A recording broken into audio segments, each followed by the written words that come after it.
Director ejecutivo de Ahata quer mira en 2016 una continuación de desarrollo de 2015. Bisane está aquí, está significa también que lo mester capitalizar arriba algún reto. Un dinante de ver con nos vecinan y no costumbre de hospedaje. The key issue, of course, is Venezuela.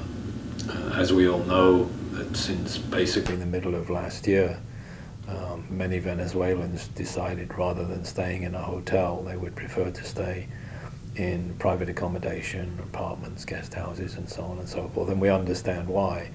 But what that has done is for a number of hotels that previously relied very heavily on Venezuelans staying in hotels, they have to find replacement business. And we've been talking about this with the ATA since basically September, October of last year. And the ATA has been very good, responding in terms of looking at alternative markets, particularly the United States. In general terms, the US business has been strong, which has been good. Last year we're probably going to see about an 8% increase in US visitors. And a lot of that business goes into the hotels, into the timeshare resorts. So continuing that kind of growth is very important for the destination.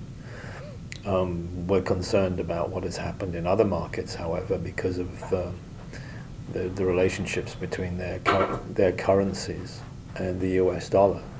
The value of the Canadian dollar, for example, is now about 70 cents US. It's down substantially from what it was a year ago, which means that Aruba is that much more expensive for Canadians.